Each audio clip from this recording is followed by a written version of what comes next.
Welcome to the Cognitive Crucible, produced by the Information Professionals Association. Our website is information-professionals.org, where you can find links and information about today's conversation and get access to members-only content. Join John Bicknell and explore all aspects of our generational challenge, cognitive security. The Cognitive Crucible is a forum that presents different perspectives and emerging thought leadership related to the information environment. The opinions expressed by guests are their own and do not necessarily reflect the views of or endorsement by the Information Professionals Association. My guest today on the Cognitive Crucible is Bill Wall, who is the CEO and co-founder of Accrete AI Government, an enterprise AI company helping government entities rapidly capture and analyze massive amounts of siloed data, providing analysts with deep insights that enable faster decision-making. Bill Wall, welcome to the Cognitive Crucible. John, thank you so much for having me here. I appreciate it. Yeah, so the conversation I'd like to have with you today, Bill, will unpack Accrete AI Government, and also I think we're going to heavily get into AI in information operations today.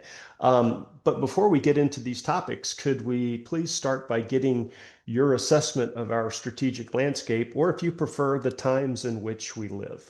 Yeah, it's such an important and good question because I think that the US's approach to national security over the past 20, 25 years has not changed appropriately based on the way the world has changed. And I think we're at this pivotal point where we need to pay attention to things that in the past we didn't pay attention to.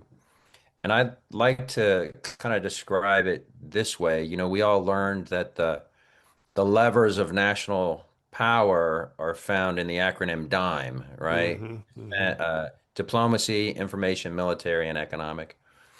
And it seems to me, and I was certainly a part of it in this past 25 years since 9/11, we've overly focused on the military piece, in particular the kinetic military piece. And we've forgotten about the other levers. In particular, we've forgotten about the I, the information piece. And it's ironic, John, because in this same time, the information environment has exploded Mm-hmm. around us, and our adversaries have decided to use it against us strategically, operationally, tactically, in every way. And we're just not paying attention. And we've gotten so good at the kinetic part of the military that we think it can solve everything, and it can't, and it hasn't. And if we look back at the conflicts we've been in recently, Iraq or Afghanistan, we didn't lose a single firefight, right? We were Mm. always tactically successful on the battlefield, but we lost those wars, you know? From September 2001 to September 2021, the Taliban did not rule Afghanistan. Guess who rules Afghanistan right now? The Mm-hmm. Taliban, right? Mm-hmm. So, Mm-hmm. when I look at that, I say to myself, well, we did everything right militarily, kinetically. What did we do wrong? Or what did we not do correctly? Which is always the question you have to ask yourself. What should I be doing that I'm not doing? And I think what we didn't do was we didn't convince anyone in Afghanistan not to support the Taliban.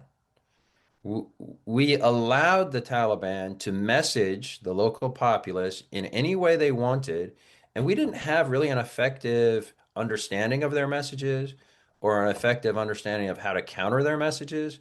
And we lost popular support. And in the long run, we ended up losing that country because of that. So 20 years of wasted effort because we didn't pay attention to the I in dime. So for me, the way the world is right now, the United States as a nation, in order to, prevail in the conflict of nations, has to really begin to understand this whole I piece that we've forgotten about. Mm. Right. And I mean, there's so many things popping off on this, developing a campaigning mindset or a competition mindset. We're in the competition phase of Right. operations right now. And uh, all the instruments of power other than military are the instruments that are wielded during the competition phase, including Right. including the eye, like you were saying. Right. And if we look at the things that we already know, I mean, I grew up in the Army and Special Forces, right? So insurgency, counterinsurgency, we studied that. And the key terrain in an insurgency is the populace, understanding what the populace will support and won't support. And Mao Zedong said, the populace is the sea that the gorilla swims in, right? So if we don't understand what the populace thinks, if we don't understand what the populace supports, if we can't win them over to our side, we're going to lose no matter how good we are kinetically, because we're now in these types of conflicts that aren't the Soviet Union marching across the Fulda Gap. We can't kill our way out of the adversarial competition that we have moving forward. So we've got to figure out new ways to do it. For me, one of those key things is the information piece of it. So that's what I've been thinking about a lot lately. Yeah, you reminded me of an episode that I mention relatively frequently. We'll put a link in the show notes. You might know this fella, Bill Bob Jones. He is working with SOCOM currently, I believe. But anyway, he like you were just referencing, is a believer in understanding uh, uh, empathizing even with the legitimate grievances, the legitimate concerns and worries that exist within uh, global audiences, global Right. populations. It doesn't mean that you have to agree necessarily, nor does it mean that you have to, you know, uh, uh, appreciate the fallout from some of these grievances, but at least understanding it Right. is so key in order to be able to engage more productively so that we may pursue our goals. And all of this is Yeah. part of information operations. I agree. And if you can address those grievances to some degree, whether it's through education or understanding or messaging, maybe you're less likely to have to do kinetic Hmm. things. I think Right. about all of the foreign fighters that came to Iraq to wage jihad against the US. I don't think we really understood why they came. All our strategy was when they show up, we're going to try to kill all of them. That's not a great strategy in the long run. Didn't end up being a good one. I mean, and I'm not saying that kinetic operations aren't useful and shouldn't be done. They definitely are a key part of military strategy, but without getting to the root cause and understanding the root cause and addressing the root causes, that's how you get out of that perpetual kinetic cycle. Hmm. And so I would agree with him on that. That's really interesting. Yeah. Um, Tell us about Accrete AI and your part of the operation, Accrete AI government. Sure. So Accrete AI started about 8 years ago, New York City based commercial, initially started building AI solutions for the financial market, helping people in financial markets deal with massive amounts of data to find alpha, right? First mover advantage to drive profitability.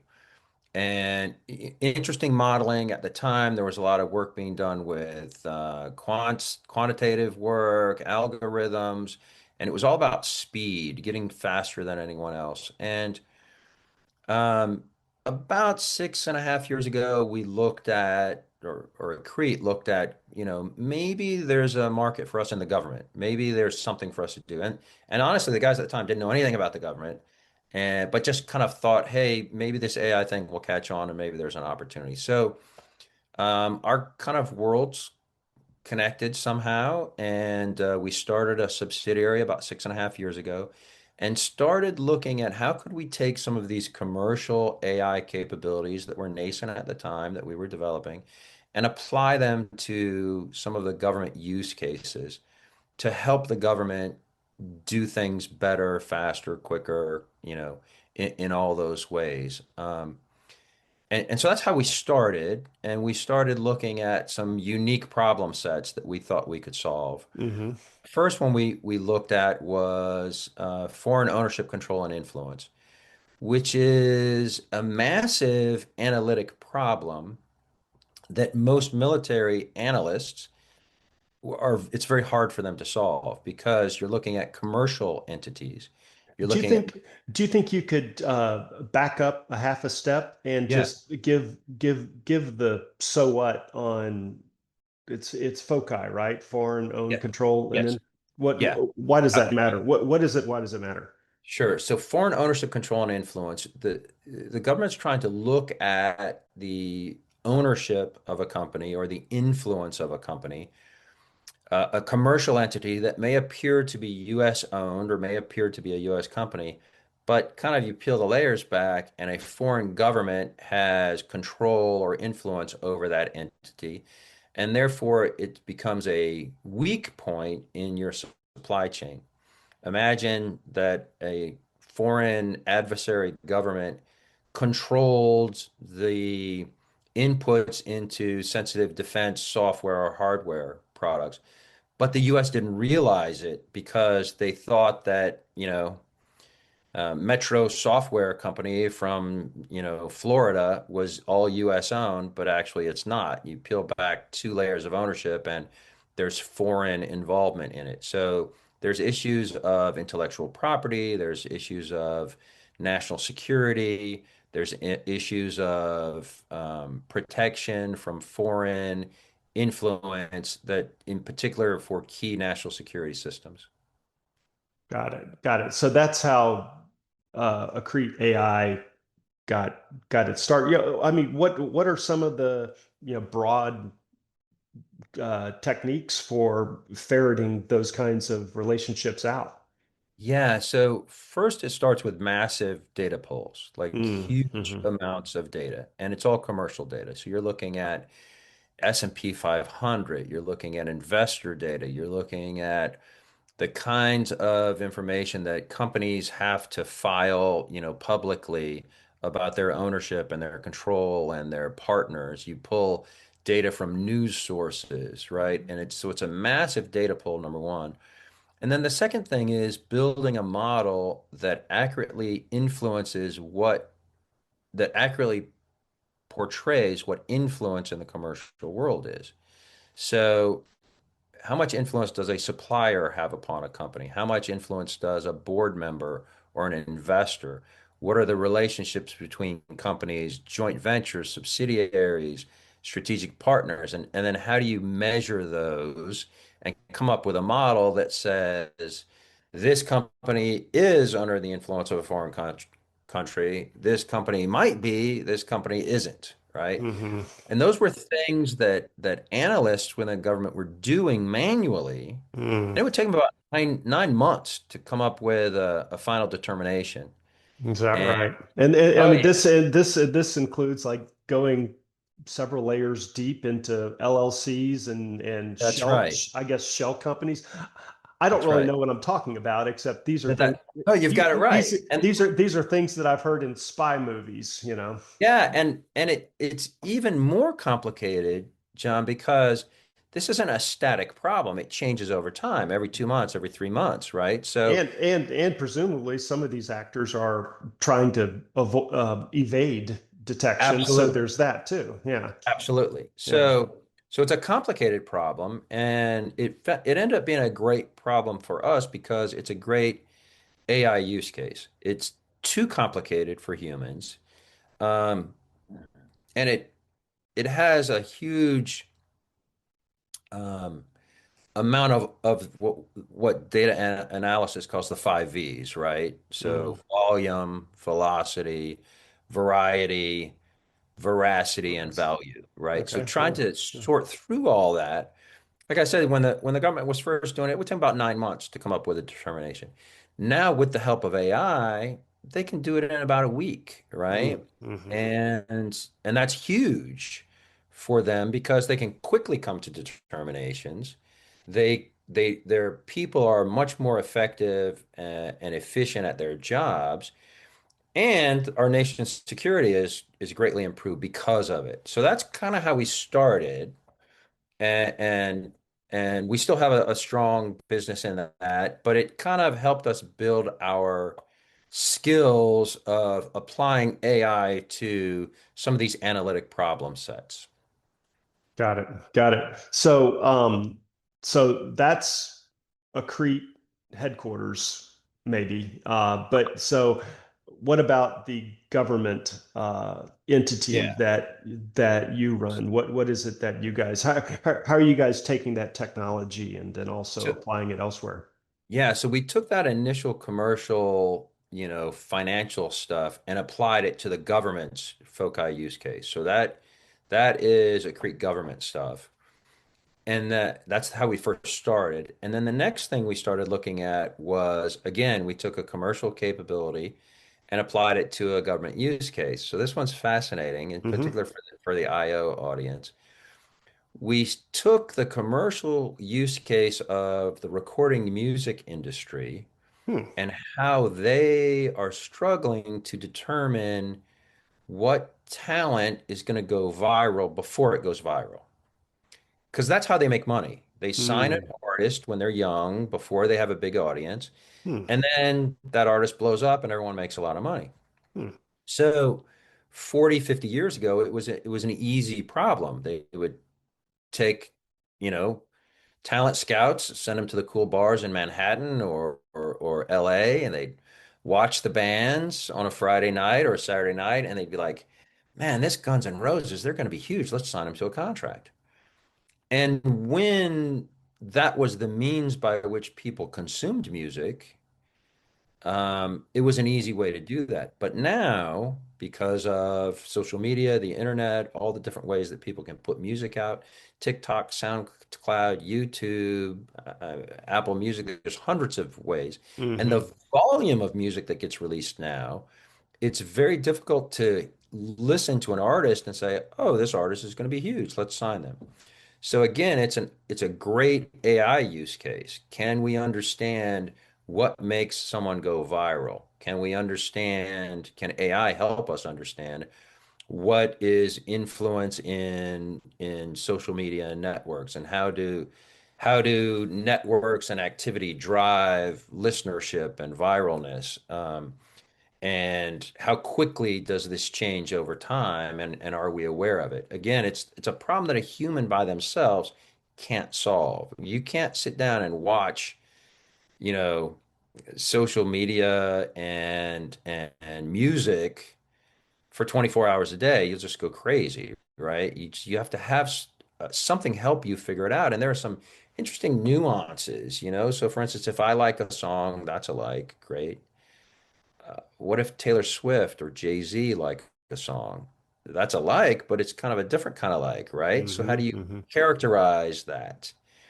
If someone has 10,000 followers, that's great. If they've got 40,000 followers, but half of them are a Romanian bot farm, what does that mean? And how do we sort that out? And, Hmm. you know, if someone's trending because their music's really good, that's great. What if they're trending because their music's horribly bad and everyone's sharing it in a mocking way, like look how horrible this song is, right? So Hmm. sorting that stuff out is really hard for humans, but AI assisted humans can sort through that stuff and then make some good decisions. So that started on the commercial side in the music world, and then we started to port that over into the military side, and looking at how social media could be used in information operations, in understanding the narratives that are trending within local populaces or subpopulaces. Who are the main influencers? What's Hmm. getting attention? How could AI perhaps help uh, parts of the military identify good supporting or counter messages? How can we figure out measures of effectiveness? Um, those things that I said earlier that we weren't paying attention to, maybe we can start paying attention to them now with the help of AI, in the social media realm, as maybe a first place to start. Hmm. So with the music example, what I heard you describing is a prediction algorithm or methodology for Yes. predicting the likelihood that a up and coming or like a unknown or relatively Yes. unknown performer is going to, be, have trillions of dollars in future revenue or maybe That's right. billions, right? So do we want to Right. support this youngster, amplify them, so on and so forth? And so transitioning that over into influence operations, you could apply the same kind of general way of predicting whether how influential someone is within a target audience or culture or something like that in order to use that Right. person as a fulcrum or something. And not necessarily just that person, but that Mhm. the person's the message, right? And Mhm. so we kind of have now for the military have developed it even further beyond the music use case to look at the narratives, which narratives are trending within populaces, and do we even know what they are? I give it's a fictional example, but it kind of helps illustrate. Imagine the US does a military exercise in a foreign country are and it, if we're not paying attention to the reflections in social media about the US being in that country, an adversary can paint it any way they want, you know? Oh, the US is here to exploit your natural resources. They're stealing your children. They're, killing your farm animals. Like they can say anything they want, any lie that they want. And if the populace believes it, if that message catches on, and we don't even know about it, like it's the whole exercise is counter to what we want it to be, right? So understanding the reflections of the social narratives that are happening in social media, I think is an important thing for us to begin to do. And I don't think we've ever done it very well because it's hard. Yeah, for sure. And compounding some of this is the current. We're still in the wake, or we're still, I'm sure, or maybe you guys are already doing this, is trying to measure how things are changing with the basically the withdrawal of USAID or a significant change in the laydown of USAID, especially within Africa and South America and other areas of the world too, I would imagine. Yeah, I think there are significant portions of the government that have withdrawn from this. The State Department used to have Hmm. a global influence center. There were other parts of the government that focused on it. On the other hand, I think there's tremendous opportunity for us within the regional combatant commands, within the embassies, to use some of these tools to get some true efficiencies and really deep understanding. We don't necessarily need millions and millions of people doing this work. We just need a couple of people doing the work, focusing it, and the AI can, sort through the messages themselves. So there's a tremendous opportunity here for an AI-enabled workforce to be super empowered and bring massive effects that otherwise we would not have had. How do you and your colleagues, how are you guys looking at attention algorithms and AI-driven systems that not only shape what audiences see and believe, but are also, we have to be realistic, are empowering adversaries to manipulate perceptions and distort the truth as well? Yeah. So, John, that's such a good, important question. And I want to take a second and help people that maybe don't understand what attention algorithms are. So, when social media first started, it was you got your content over time. It came in chronologically, and you built a network of people that fed your feed with their information. And that was kind of from the beginning of social media till about 5 or 6 years ago. And then 5 or 6 years ago, TikTok started what they called, attention driven. And so the idea with attention driven algorithms is what's displayed your feed is not a function of what's in your network, it's a function of what the system thinks. And so now this enables, it super enables adversaries. Originally, they used to have to build up their networks to get a message out. Well, now they can just focus on content, getting the content out. And just as a simple example, people see, attention algorithms every day in how they consume media. You go to Netflix, and Netflix will say, John, you'd probably like this movie based on what you've liked in the past. Mm-hmm. Um, and this is where social media, in some ways, becomes very dangerous because it's this self-reinforcing model of the more you look at something, the more you give attention to it, the more you get it in your feed, right? The Mm-hmm. the the AI is rewarding you with more of what you wanted, all right? And so it makes it so much easier for adversaries to get out their messages. And the messages don't have to be based truth. They don't have to be truthful in any way. They just have to get attention. Um, and once that starts getting attention, it gets more attention. And gathering algorithms are very challenging in social media because it allows really poisonous, toxic content to just flourish and grow. Mm. And we have to, because then that is what allows us to identify toxic information and allows us then to figure out ways to combat it. The same way that attention-driven algorithms can work against us, they can also work for us. So that then drives us to focus as much on content creation and using algorithms to help us figure out what content's really going to get people's attention, either countering a specific message that maybe we don't like or maybe supporting a message that we do like. So now it starts becoming this AI, battle between algorithms of who's going to drive more attention and which message is going to end up winning over the day.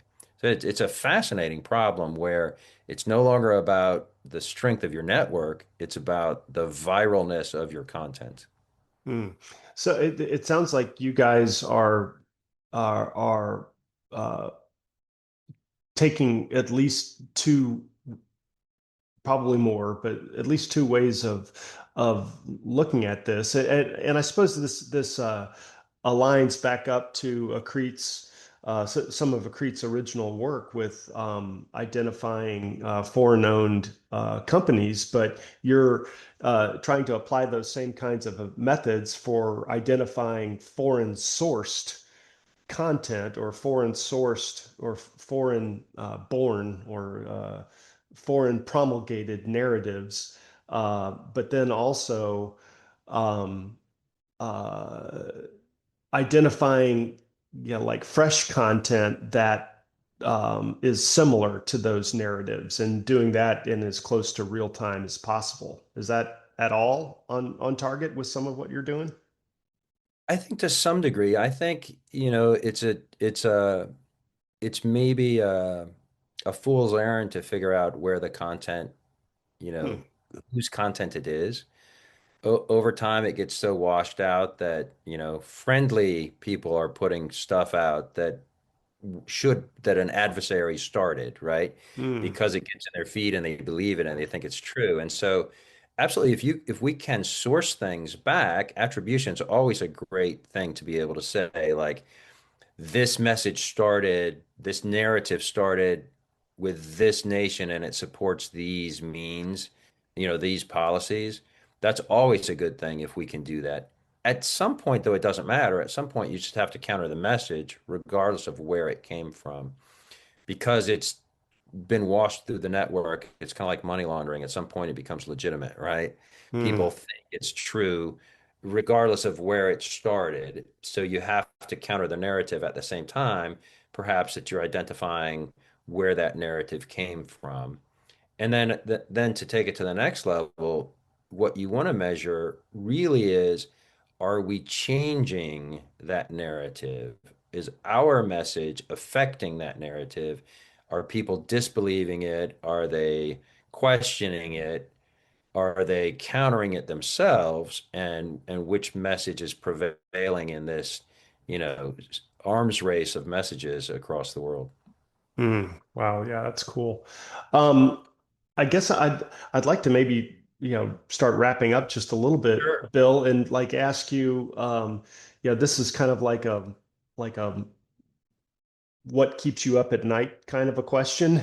And Yeah. just see if you could unpack a little bit what you see some of the risks are if the US falls behind in this space and understanding and countering global narratives and the role of AI going forward in maintaining situational awareness in this complex space. Yeah, so I think the risks are grave, right? The risks are strategic. It's about world leadership, and it's about the alliances that we have and our access to um, economic goods and freedom. If a foreign nation through influence operations gains a foothold, gains alliances in parts of the world where we traditionally haven't had to work hard at it, then the next thing you know, we don't have access to ports, we don't have access to raw materials, we don't have access to the economic drivers that make America what it is. And we start losing that across the world, whether it's in South America or across Africa. The world turns upside down, and where we used to be the world's leader in terms of economy and politics, we lose that. And I think why that's important is I'm a true believer in the American idea of democracy and freedom and empowering people. And I'd hate to see another nation that doesn't believe in that kind of become the world's ultimate superpower, and we're just kind of pushed off to the side. So for me, it's an existential issue that we're looking at of can we compete in this world of global influence?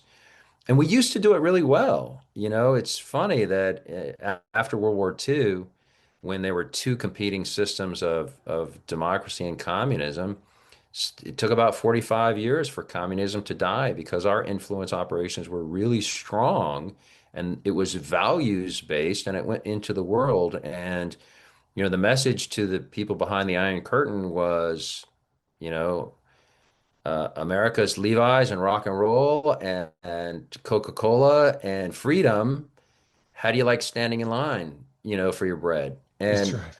and Yeah. that was a good message, right? Yeah. That Soft, that soft power. Yeah. right, that pulled down the Iron Curtain and changed the world. And now if we can't continue to have that type of strategic messaging to the world that reflects our values, that reflects democracy and freedom, then we end up risking that and risking the world changing around us where we're much more isolated than I think we want to be. So Mhm. to me, that's why this is such an important thing and why I believe in it so much. Yeah, I do too, Bill. And I mean, I've said things very similar to that on, like us, us kind of oozing or exporting in emergent kind of a way, baseball, hot dog, apple pie, and Chevrolet, Absolutely. and blue jeans and the Marlboro Man, and we kind of like all of this stuff oozed out into the world, and it wasn't totally planned. I don't think it was a serendipitous set of circumstances and a world that is fading, doesn't exist anymore. Right. But it's almost like we caught lightning in a bottle, and it redounded to our benefit. And some of those dividends are running out now, I think. But I don't know. I mean, this is. I mean, no one has the full answer to this, but I mean, how do you think we catch lightning in a bottle like that again? And or is, it's like the future or the history never repeats, but it rhymes kind of a thing. How do Yeah. how do we rhyme that going forward, do you think? Yeah, I think the first thing is we have to accept that the context has changed. The situation Hmm. has changed. and if we accept that, then we can start thinking about what do we have to do in this new context to be relevant and to continue to carry our message to the world. For me, social media is a key piece of that. It used to be the way you got information to people was through traditional news sources. You had articles published in newspapers. I can't tell you the last time I picked up and read a physical newspaper, right? And the majority of people are getting their news through social media. Hmm. When social media first started, it was just how you kept in touch with your cousins, you know. And then it's funny over time, social media became so pervasive that we stopped writing Christmas letters to each other, right? Every Christmas this time of the year, Mm. you'd get a card Mm. from your Hmm. families, and Hmm. everyone would have a long letter about what happened and what sports people play. We don't do that anymore because social media has it covered. I know what's going on in everybody's family if I'm on social media. And then the next evolution has been people are getting their news from social media. They're no longer going to trusted news sources. So now when you get your news through social media, anybody can give you news. Hmm. And so this is the new context that we're in, and we've got to figure our way to make sense of it. And our contention in Accrete is humans by themselves can't make sense of it. There's too much information. It changes too quickly. It's really hard to tell what's true. Our attention is sapped away all the time by, information that's really not relevant. And so the battle of winning, the hearts and minds of local populace is a constant battle, and we've got to be engaged in it. And we've got to have some technological help, or we're going to lose. Because our enemies are absolutely, our adversaries are absolutely there all the time, putting a lot of effort into it. And it's going to end up being a battlefield that we don't show up on, and we're just going to concede it. Hmm. Yeah, yeah. Certainly at risk for that, no doubt. Well, typical kind of a wrap-up question here, Bill. Is there a book or perhaps an online resource that you could recommend to our audience? It could just be, what's on Bill Wall's, nightstand right now, or it could be Yeah. a uh, other resource that you really appreciate that kind of aligns with this discussion space. Yeah, so it's funny that what I've been reading lately is I've been going back and rereading things. So Okay. Okay. yeah, Yeah. I've just been rereading T.E. Lawrence's Seven Pillars of Wisdom, Hmm. uh, which is the foundational book for counterinsurgency. If anybody wants to read that, Lawrence of Arabia. Um, I recently went back and reread Tipping Point by Malcolm Gladwell, and I think that was one of the first books that started to address viralness and how things go viral. And he got a lot of things right at the time, and I think things have changed since then. And I think one of the two of the books I'm looking at now, I haven't begun to read yet. I've got them on my list. Um, is Like War Hmm. by P.W. Yeah. Singer and Emerson Brooks. And then the other one on my list is Contagious: Why Things Catch On by John Berger. And I'm really interested in kind of how those two books, and why I'm interested in is how they update kind of what Malcolm Gladwell started with Tipping Point and bring it into kind of the changes of things like attention algorithms and stuff like that. So, uh, and for me, it all goes back to T.E. Lawrence and insurgency and counterinsurgency and irregular warfare and unconventional warfare. Because for me, information warfare is part of unconventional warfare. If we don't understand that, then we're losing the whole context of what we're doing here. And I think moving forward, whatever term we decide to use in the Department of Defense or War, whether we say irregular warfare or unconventional warfare or, you know, adversary Hmm. conflict, you pick a term, but I think that's where we're going. We're going to fight less conventional wars, and IW is going to continue to be a huge part of it, and we have to understand it as its own entity, and then we have to understand it in the larger context of unconventional warfare. So those are the things I'm thinking about and reading right now. Yeah. Wow. Some solid recommendations there. That's excellent. We will have links to those in the show notes for those who want to check it out. And Awesome. yeah, with that. Bill Wall, thank you for what you and your colleagues are doing, and Godspeed and all the best on continued success. And thank you so much for being a guest on the Cognitive Crucible. No, my pleasure. It's such a great conversation. Look forward to having more conversations with you and other members of IPA throughout the upcoming year. So many important things to talk about and such an important topic. So thank you so much for having me on. I really appreciate it. The Cognitive Crucible is the only podcast dedicated to increasing interdisciplinary collaboration between information operations practitioners, scholars, and policymakers. To find out more about the Information Professionals Association, visit us at information-professionals.org. Please support our podcast by giving us a 5-star rating and leaving a review.